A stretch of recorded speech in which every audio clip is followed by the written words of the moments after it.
Sabi ko ni Secretary Singson, naintindihan ko ba yung pagbati ni Mel? Sabi ko, oo, lalo na yung hinigugma. Yun ang project ko sa July 1 eh. Makahanap ng kahigugma. Tutulungan pa ako ni Boying, di lalo magkakaroon ng pag-asa yan. Ano po niyo mga kababayan, mga boss, simple-simple lang po ang pangarap ko bilang inyong Pangulo. Maipamana ang Pilipinas na di hamak na mas maganda kaysa sa ating pong dinatnan. Ngayon po, minabuti natin tumungo dito sa Baybay City dahil alam natin, prueba kayo sa nangyayaring pagbabago sa kalakang bansa. Ano ba ang nagawa na natin dito? Alam po nyo, may ilang araw na lang po tayo sa pwesto, palagay ko dapat magpakita na ng report card. Kanina lang, dinaanan at in-inspection na natin ang inyong Baybay Diversion Road Project. Budget po nito, 374.63 million pesos. Para ho doon sa 5 kilometrong two-lane road, kasama na yung 151.50 lineal meter bridge. Baka may nagtatanong, laki naman yata ng gastos natin yan. Nakita naman po nyo, tinapis natin yung bundok, may slope protection na kailangan, at ang pinakamahal ho talaga dyan yung paggawa ng tulay. Sa road construction po, February 2013, nabuksan po, nabuksan na po natin itong kalsadang binanggit natin, January nito kasalukuyang taon. Ang slope protection works po matatapos Agosto 2016. Ang diversion road po ito magsisimula sa junction ng Ormoc, Baybay, Southern Leyte Road sa barangay Kandadam. Basta nagkakaintindihan tayo. At aabot hanggang junction ng Ormoc, Baybay, Southern Leyte Road sa barangay Hiposngo. Tama naman yan. Okay. Mahalagang bahagi ito ng Baybay City Road Network, nagsisilbi ng alternatibong daan patungo at palabas ng Baybay City. Benepisyo, naibsan ng traffic at siksikan ng sasakyan sa Baybay City proper. Mga motoristo kasi patungo ng mga lungsod tulad ng Tacloban o Ormoc at papunta rin ng Baybay City Port, di na kailangan dumaan sa lungsod kung nasaan ang mga ahensya ng gobyerno at iba pang pribadong gusali. Bawas sa traffic, mas mapapabilis ang biyahe, tulad nga nung kaninang nagtestimonya na bawasan o hindi murahe yung pagkakaantala sa fare, yung gastos sila. Mas napatali rin ang biyahe mula Maasin City patungong mga lungsod ng Tacloban at Ormoc. Biyaheng Maasin-Tacloban na dati inaabot 3.5 oras, 3 oras na lang. Biyaheng Maasin-Ormoc, 2 oras, maging 1 oras kalahati lang. Makikinabang raw po dito, di bababa 600 motorista kada araw sa kasalukuyan. Pero habang lumalaki na lumalaki ang inyong ekonomiya, dadami ng dadami ang gagamit itong karsadang to. Baka 2 taon lamang o 3, sasabihin ni Dominic, kulang na ang karsadang to. Sisiguduhan pa ni Boying. Pakibanggit na lang nyo kay Maroa, siya na bahala dyan. Isa lamang ito po. Isa lamang po ito sa mahabang listahan ng infrastruktura na tinutukan natin sa probinsya ng Leyte. Narin din ang Tabango. Tama na, pinapalitan ko pa kasi. Tabango, Katmon, La Fortuna, Manlawaan, Gimarco Road at ang junction Abuyog, Silago Road. Sabi nga sa atin ni Secretary Babes, lahat ng national roads and bridges dito po sa inyo pong probinsya ay pinaunlad na natin ang gusto. Bukod sa widening, may tinatawag na shoulder ceiling para mas ligtas sa mga bumabaybay sa gilid ng mga kalsada. Dati yung para ipinantay yung shoulder at saka yung karsada mismo. Dahil mababa, ang tao naglalakad doon sa karsada, malapit sa aksidente. Ipinantay, nasa shoulder na, nailalayo sa aksidente. Ang lahat po na ito, bahagi lang ng mawalawakang nating estratehiya upang ikonekta mga probinsya at lungsod, mapaginhawang transportasyon sa kalakang bansa at sagarin ang asenso ng Pilipino. Infrastruktura po sa buong bansa, nakapagpagawa at nakapagpaayos na tayo ng higit 18,000 kilometro national roads, 107,000 linear meters ng tulay. Pwera pa po yung 2,500 na tourism roads at 3,000 plus na farm-to-market roads. Budget noong 2010, 165 billions. Ngayon po 2016, nasa 759.58 billion pesos na po, 360% increase ng budget para sa infrastruktura na hindi tinasan ang buwis na binabayad nyo, tinama lang ni Kim Hinari sa pagkokolekta ng buwis. Tuloy marami pang galit sa kanya. Infrastruktura po sa Leyte, Public Works at Transportation Projects, taong 2005 hanggang 2010, 7 bilyong piso po. Sa daang matuwid nitong 2011 hanggang 2016, ang nila natin hindi po 7 bilyong piso, 27 bilyong piso, 284% increase po ang budget para sa Leyte sa infrastruktura pa lang. Binabanggit na nga pong Tabanggo, Katmon, La Fortuna, Manlawaan, Gimarco Road, Junction ng Buyog, Silago Road, mga ports of Tacloban, Ormoc, Hilongos, ang inyong Baybay Port, Javier Port, Carigara at Babatngon. Sa Tacloban Airport naman po, dahil matatagalan pa yung paglilipat natin ng airport, natapos na natin pagsasayos sa runway, apron, taxiway, shore protection, at sa mga nasirang gusali gaya ng passenger terminal at administration building. Bago po natin iwanan yung topic na yan, may papakita lang po ako sa inyong mapa.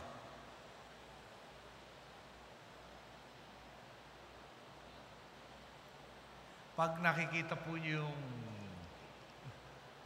kulay na ganito po, purple. Tapos lahat yan, no? Purple ho yan, purple rin dito, purple lahat doon. Dito po yung airport. Siyempre, dagat na po ito. Pag hindi nyo mababasa to pero nandito po sa legend, pwede hong tumaas ng 1 hanggang 4 na metro pag nagkaroon ng storm surge. No, tulad ng Yolanda. Ang problema po, ito 2008 pang pag-aaral to. Hindi pa ho tayo pangulo nun. Yung 4 meters kulang-kulang ho, parang pag tinignan natin itong paderma hanggang dito. Ganon kataas yung alon. Okay. Ano importante? Yung airport, di ba? May malakas na sakunan dumating. Ano tayo Kapulungan. Di ba? Archipelago Pilipinas. Ang pinakamabilis para madala ng ayuda, siyempre aeroplano. Pag yung airport naman, baha, puno ng mga tinatawag na debris, hindi makakalanding aeroplano, matatagalan ang ayuda. So, balikan ko, no? Ang sasalo ng tubig, siyempre itong pinakamakapal. Tapos dito banda sa taas, sa Calauparan ng Tacloban, kung nasan yung San Juanico Bridge, kumikitid yung lupa So, ang laki-laki ng alon nung dumating. Di ba? Pababa dito ngayon. Pumunta doon. Pagdating doon sa taas, makitid, hindi makatuloy yung alon, bumalik yung alon. Nakadalawang tama dito sa inyo sa Leyte. So, kanina binabagit po ni Secretary Singson, gagawa rin tayo mula Tanawan hanggang Tacloban ng isang dike po proteksyonan yung karsada at lahat ng tirahan lampas na ng dike para may sasalunga nito malakas na alon. Kung meron man lalampas sa konting tubig, konting baha na lang at medyo naharang na nitong dike. Ngayon uumpisa nitong taon na to yung parte ng Palo. Nasa budget na po yan. Dahil kumpleto na yung proseso, napag-aralan na sa eksaktong pwesto, saan nililipat yung mga taong maapektuhan, na kailangan kasi meron kang dike nga, nasa likod yung bahay. Kung nasa harapan ng dike, kaharap ng dagat, wala silbi yung dike. Di ba? So, saan natin ililipat yung nasa harapan, kumpleto na yung sa parte ng Palo, yung sa Tacloban, nakikiusap sila, i-delay muna yung proyekto dahil yung resettlement, hindi pa naaayos raw. Okay. So, tandaan po natin, mukhang hindi natin magagamit itong airport na to 365, 24/7, 365 days, 24 hours, 7 days a week, pag may malakas na ulan. Kailangan ilagay natin sa looban para malayo sa dagat, banda dito siguro. Ngayon, hindi pa tapos yung study. Samba ang pinakamaganda. Sa Ormoc, pinag-isipan rin. Pareho lang ang sitwasyon na Ormoc. Malapit rin sa tubig. Madadali rin. Kailangan talaga maprotektahan yan. Okay. Farm to market roads mo po. Balik tayo. Nakapaglaan na po sa ating mula 2011 hanggang 2016, 881.55 million pesos. Sa 218 projects na pinondohan po mula 2011 hanggang 2015, 199 na po ang natapos. At pinapakinabangan ng di bababa sa 37,000 farmer households. Yung natitirang 14 farm to market roads, ongoing na po construction. junction po ng Ormoc, Merida, Isabel, Palumpon, National Road sa Barangay Curva, Dumanor at Barangay Bayran, Sitio Busay, Winsaman. Irrigation, mula 2011 hanggang 2016, 2.73 billion pesos na po napaglaan natin. 166 na proyekto natapos na, 14 ongoing. Yung kasama na po dyan yung Javier Communal Irrigation Project, Tabuno Communal Irrigation System at rehabilitasyon ng Tagbauto Communal Irrigation System. Natatawa ang nasa harapan, mukhang hindi yata Tagbauto. Production, post-harvest machineries, equipment sa probinsya. Parehong taon, 2011 hanggang 2015, halagang 75.52 million pesos na po. Intercropping, paliwanag ko po sa inyo. Intercropping po, nung panahon pa ni Governor Rigot Pitilla, minsan ay lumilipat kami sa helicopter at napakita ko, at maski nung sekretaryo siya, sabi ko, ang daming puno ng nyog. Parang lahat lang yata pwedeng tinamnan ng nyog. Okay, sa intercropping po, ano sinasabi? Pag umasa tayo sa kopra, at tinataya 20,000 piso kada hektarya kikitain kada taon. Okay. Yung intercropping, sinasabi lang, pwede tayo sa pagitan ng mga puno magtanim ng kakao. Pag nagtanim tayo ng kakao, yung kikitain 89,000 pesos na. Pag saging, pwede raw umabot ng 100 at 2,325 piso dagdag na kita. Pag kape naman po, yung 1 hektarya rin sa isang taon, 172,400 pesos na kinikita mula sa 20,000 piso lang. Okay. So mukha hong maayos na ituloy natin itong intercropping program kung saan talagang ang laki ng iaangat ng kabuhayan ng ating magsasakang nagnyunyog. Sa halaga pong 18.11 million pesos, 10 intercropping sites na po sa ilalim ng Kasaganahan, Sanyugan, ay kaunlaran ng Bayan Enterprise Development Project o kaanib, 702 mga magsasaka po ang nakikinabang. Ito po ay pilot testing pa lang. Yung sa kape na lang po, nakausap natin ang kumpanyang Nestle. Sabi nila sa atin, ang inaangkat ron nila sa mga kakailanganin nila, 80%. Ang nabibili nila sa Pilipinas, 20% lang. Ngayon, nasa 70-30 na raw po. 70 inaangkat, 30 dito. Ang gusto nila, balik na rin. Kung pa pwede, 80% na kailangan na dito sa Pilipinas, 2% na lang inaangkat. So, balikan ko lang ako. No? Meron tayong lupain, pagitan ng puno ng nyog. Tatamnan natin, pwede ng mais, pwede ng saging, pwede ng kakao, pwede ng kape. Tapos yung kita nga, 20,000, pwedeng umabot halos 200,000. Sino naman po ang hindi makakagusto nun? 98.75 million pesos po hinandog para sa coconut seedlings, planting sa 26 at kalahating libong hektarya na lupain. Pati rin po yung salt fertilizer na kalaga ng 14.65 million pesos para sa 12,095 na hektarya na lupain. Saludo nga po tayo sa pagsisikap at pagmamalakain ni Dr. Justino Arboleda ng Bicol State University. Sinulong niya ang pagsusuri ng nyog at paggamit ng coco coir fiber o coconut bilang mabisang kasangkapan para pigilan ang pagguho ng lupa. Ngayon po, ginagamit na natin ito at ayon sa DPWH, itong Marso, umabot na po sa 5.2 million square meters ang suma total ng lawak na naipagawa nating coconut sa buong o nagamit na coconut sa buong bansa. Dahil dito nakatipid tayo ng pondo para sa snow protection. Gastos 6.2 billion pesos para sa konkreto, naging 1.59 billion pesos na lang po dahil sa coconut. Savings 4.6 billion pesos. Okay. Yung dati ho sa Tagalog ang tawag bunot. Yeah. Tinatapon, ginagatong, yeah, kalat. Binubunutan ng fibers ngayon. Yung fibers yung ginagawang coconut. Yung coconut ilalagay sa gilid ng mga bundok. Pag pinuksan yung karsada, mulan, guguho yun.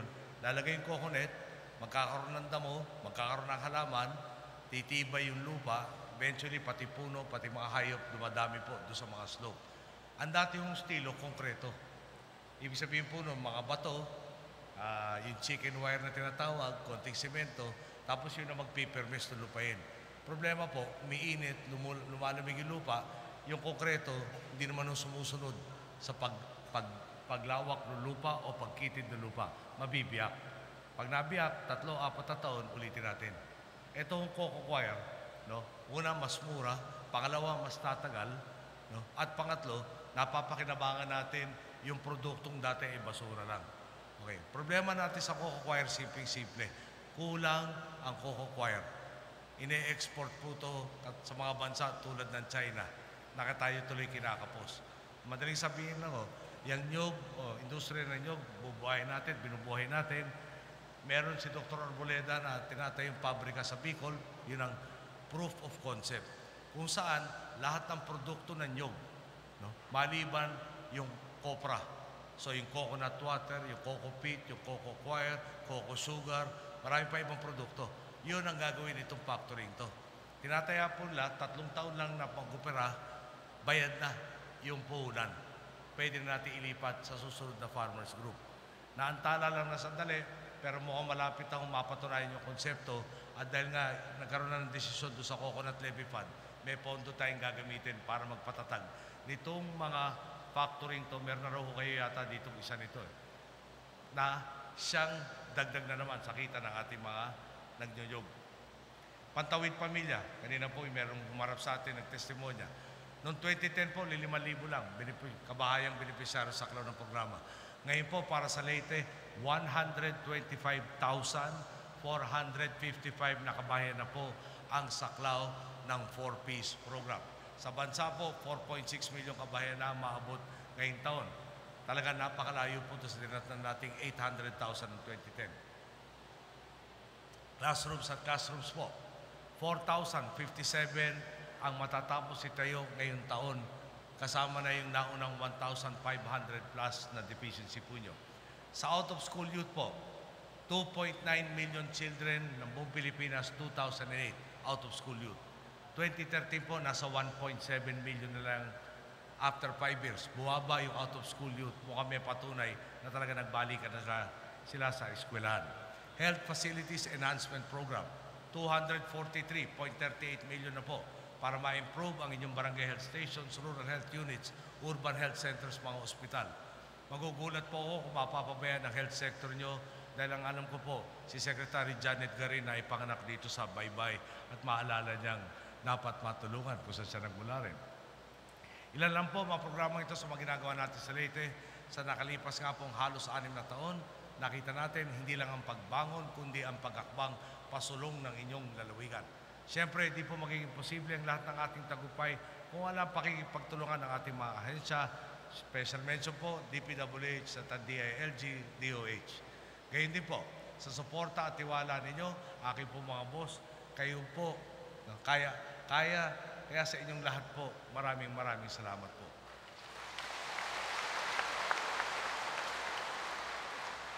Ngayon po, kung wala naman tayong tapat naman naglilingkod bayan sa lokal na level, tulad ni Tita Carmen, tulad ni Boying, tulad ni Dominic, talaga naman po mahirapan tayo. Dito sa Leyte, nagkaroon ako ng ano ko ba tatawagin yun? Instructional. No? Di ba pag mesa ko na, aasahan mo na yung punong lingkod. Gagawin ang lahat na magagawa para iayos ang kanyang sinasakupan. Tama ho ba?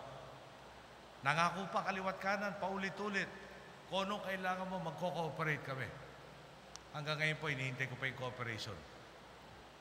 Kung meron mo na akong pagkakamali sa Yolanda, meron akong dapat sinuspinding. Pinagtiisan ko na lang, imbis na sinuspinde. Kaya humingi po ako ng tawad sa naantalang tulong, lalo sa sinasakupan niya, dahil inamaliho ang pagkaasa kung siya tutupad sa pangako niya. Siguro may mga nagtatanong, no? 5,000 na pamilya nung araw, 125,000 na kabahayan na ngayon ng Pantawid Pamilya. At yung iba pa natin mga natagumpayan sa Daang Matuwid. Paano ba natin nagawa yan? Simple lang po, ibinalik natin ang gobyerno tunay na nagmamalasakit at kumakalinga sa kapwa.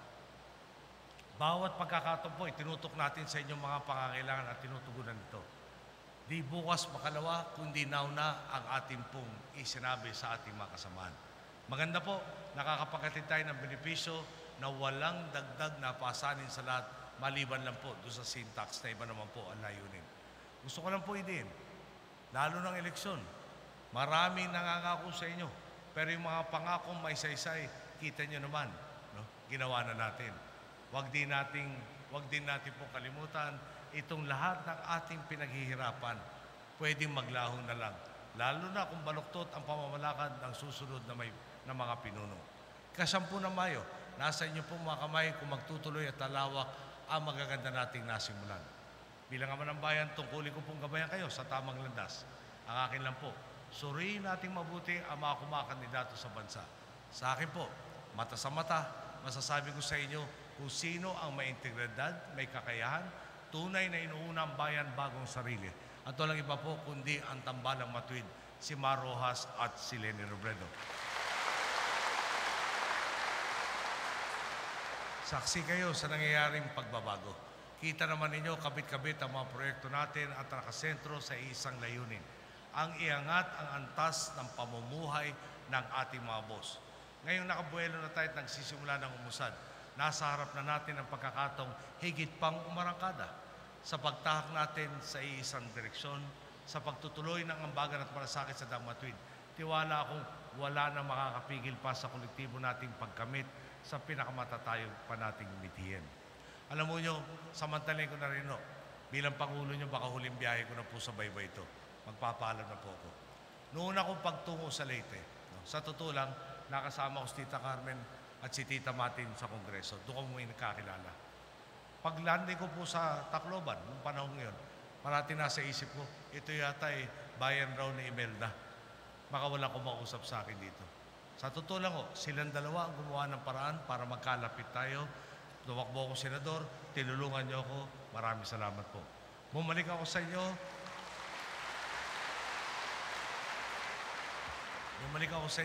Nung hinamon tayong tumakbo bilang Pangulo. Tumuktok sa inyong mga puso at pinagbigyan niyo ako ulit. Kaya kanina ho na nagpapasalamat ang mga nagtestimonya sa atin. At kayo rin. Hindi ko talaga matagal sa isip ko na baliktado.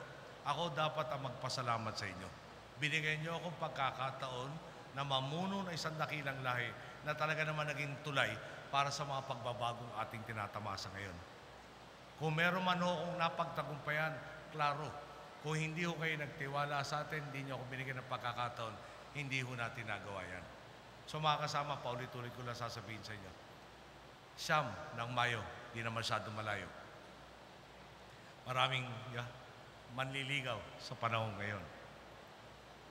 Isang araw, hindi na ako masyado nanonood ng TV. Yung news ko, sa dyaryo ko na nakikita. So natsamba ako, nanonood ako ng TV. Nakita ko yung commercial na isang katangguli ni Mar. Isa ho sa pangako niya kasi, milyong-milyong trabaho, taon-taon. Meron isang pangako na bawat bayan dapat may sariling ospital. At marami pang iba't ibang pangako. Napapakisip lang ako. Parang ganun kadali.